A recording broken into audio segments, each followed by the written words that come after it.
함께 기도하겠습니다. 사랑의 주님, 오늘 주님 말씀을 붙들고 안식하는 이 하루를 보내기 원합니다.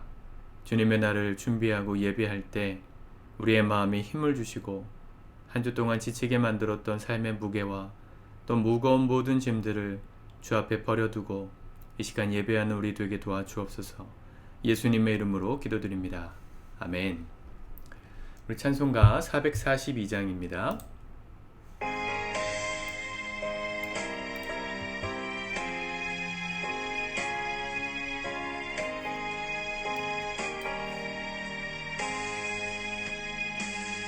저 장미꽃 위에 이슬 아직 맺혀 있는 그때에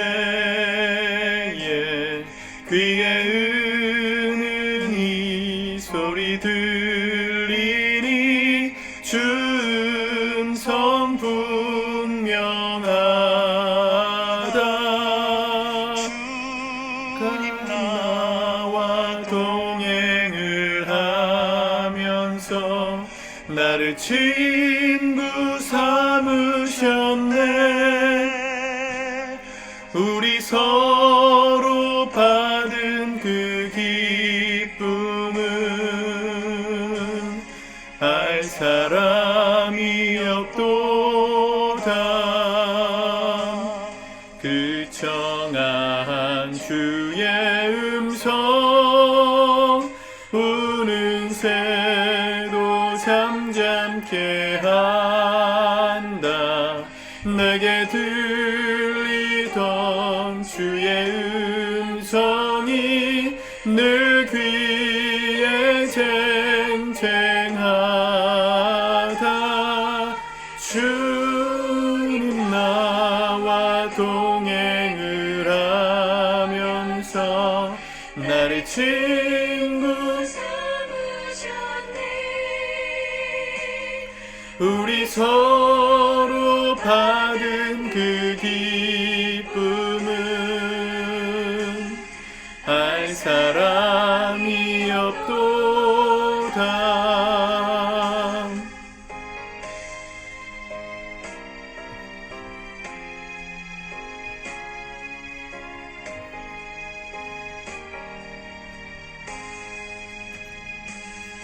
밤 깊도록 동산 안에 주와 함께 있으려 하나. 괴로운 세상에 할 일 많아서 날 가라 명하신다. 주님 나와 동행을 하면서 나를 친구 삼으셨네. 우리 서로 받은 그 기쁨은 알 사람이 없도다. 아멘. 오늘은 사도행전 18장 말씀을 같이 묵상하도록 하겠습니다.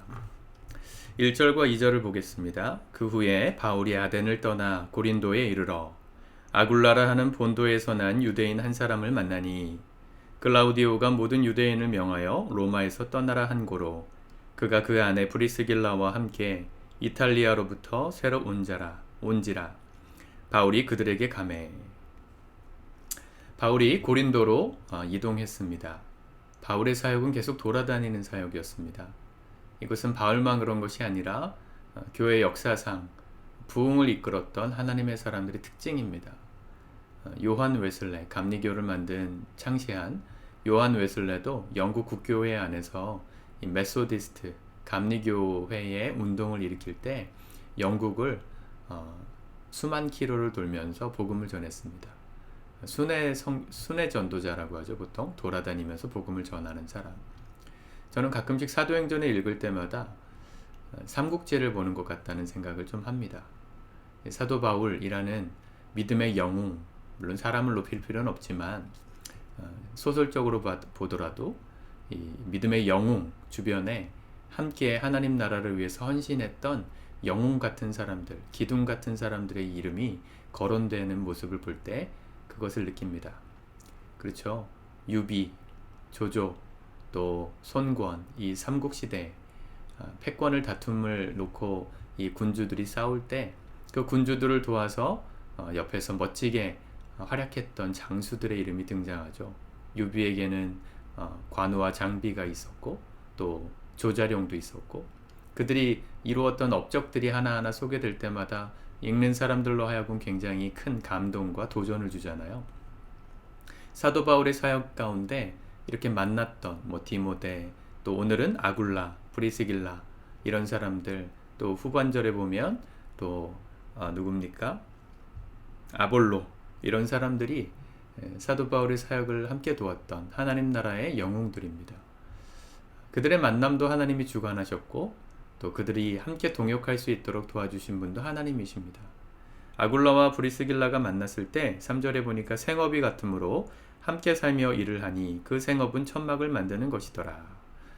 바울도 사역을 하면서 헌금도 받았겠지만 스스로가 일을 하면서 텐트 메이킹, 천막을 만드는 일을 하면서 생업을 가지고 이중직 사역자로서 사역했습니다. 오늘날 한국교회 안에 이런 이중직 사역자로서 개척하는 모델들이 많아져야 된다고 생각합니다.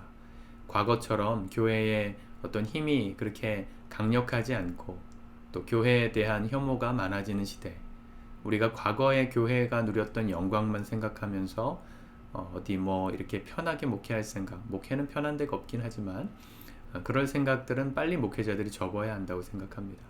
저도 텐트 메이킹 하는 마음으로 이중직 사역자로 개척을 했고 또 8년이 지났습니다. 지금은 다른 일을 따로 하진 않지만 필요하다면 얼마든지 그런 삶을 살 수 있도록 준비해야 한다고 생각합니다. 우리 성도님들이 그런 면에서 참 대단한 삶을 사시는 겁니다. 하나님을 믿는 삶을 살면서 세상에서의 일도 가지고 있는 삶. 어쩌면 그게 초대 기독교 전도자들의 삶이었습니다. 오늘날 문제는 뭘까요? 세상에서의 삶과 교회에서의 삶이 너무 나뉘고 있다는 것이죠. 세상에서 왜 열심히 사는 겁니까? 주님의 나라를 위해서 사는 겁니다. 주님의 일을 하기 위해서 세상에서 필요한 것들을 얻는 겁니다. 근데 오늘날은 좀 역전되어서 세상에서 힘들고 지쳤으니까 교회에선 좀 쉬고 싶다, 위로받고 싶다는 마음으로 교회를 다니는 분들이 많죠. 복음의 왜 능력이 사라졌는가? 복음의 이 우선순위가 달라졌기 때문입니다. 우리가 세상에서 사는 게 주가 아니고요, 복음을 전하기 위함이 주여야 합니다. 이게 부담스럽게 들려지시는 분들 계시겠지만 잘 생각해 보세요. 무엇을 위해서 나에게 생업을 주셨는가? 왜 하나님께서 나에게 이 일을 하며 살게 하셨는가를 생각해 보셔요. 이유는 그 일을 통해 주님을 전하라고 우리에게 주신 거예요. 그걸 알면 우리가 살아가는 일상에 파묻혀서 살지 않을 수 있습니다. 단순히 그 장소와 환경은 복음을 전하기 위해 허락하신 장소이니까 필요하시면 바꿔주실 수도 있고 또 이어가실 수도 있는 거예요. 오늘 고린도에 머물렀던 사도 바울의 사역 가운데 여전히 대적자들이 있었습니다. 생업을 방해하는 자들이 있었습니다. 그런데 그곳이 복음을 전하라고 보내신 생업의 자리였어요. 주님께서 확증시켜 주시잖아요.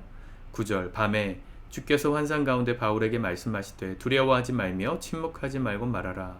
내가 너와 함께 있음에 어떤 사람도 너를 대적하여 해롭게 할 자가 없을 것이니 이는 이 성 중에 내 백성이 많음이라 하시더라. 1년 6개월은 머물며 그들 가운데서 하나님의 말씀을 가르치니라. 고린도에 오래 있을 생각은 없었지만 하나님께서 그 자리를, 생업의 자리를 브리스길라와 아굴라와 함께 동역하면서 1년 6개월 동안 복음을 전하라고 하셨다는 겁니다. 저는 우리 성도님들이 지난 일주일 동안 사셨던 삶의 현장이 주님이 그렇게 보내신 자리였기를 바랍니다. 또 그것을 알고 산 삶이었기를 바랍니다. 그래야 지치지 않을 수 있어요. 가뜩이나 지치고 힘든 일상 아닙니까? 근데 우리 왜 사는가? 왜 이곳에서 내가 이렇게 열심히 일해야 되는가? 그 목적과 본질을 잃어버리는 순간 우리의 영혼은 메마르게 됩니다. 그래서 우리가 예배하는 거죠. 사도 바울은 그렇게 열심히 살면서도 4절에 보니까 안식일마다 회당에서 강론하고 유대인과 헬라인을 권면했다. 예수를 전했다는 거예요.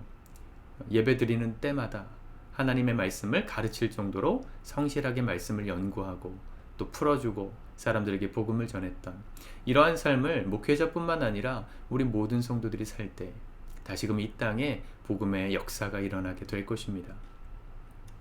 오늘 여러 가지 말씀들이 있지만 여러분들이 마음 가운데 품고 기도하셨으면 좋겠어요. 오늘 하루 하나님, 내가 한 주 동안 하나님을 향한 대상 영속성, 주님이 계시지만 계시지 않는 것처럼 살았던 삶을 회개합니다. 내 마음 가운데 다시금 예배함으로 우리의 마음을 짓눌렀던 삶의 무게들을 다 버려두게 하시고 주님의 살아계심을 다시 한번 경험하게 하시고 우리 마음 가운데 주셨던 이 삶의 본질, 내 생에 허락하신 사명, 복음 전하는 일들에 다시 한번 힘쓸 수 있는 우리 모두가 될 수 있도록 이 하루 재충전 또 충만한 은혜 허락하여 주옵소서. 그렇게 기도하는 하루가 되실 수 있기를 우리 주님의 이름으로 축복합니다. 기도하겠습니다. 주님, 오늘 주님 안에서 안식할 때 우리의 마음에 짓눌렸던 모든 무거운 물동이들이 버려지고 모든 십자가가 풀어지고 자유케 되는 참된 은혜를 허락하여 주옵소서. 주님의 살아계심을 다시 한번 느끼고 인지하고 경험하며 하나님, 주님의 날을 준비하기 원합니다. 예배하는 가운데 새 힘을 주시고 잃어버렸던 성령의 능력을 되찾게 하시고 살아가는 삶의 목적이 우리 안에 다시금 회복되어 새로운 한 주 복음을 전하며 복음의 사람들로 승리하는 우리 모두가 되게 도와주시옵소서. 예수님의 이름으로 기도드립니다. 아멘.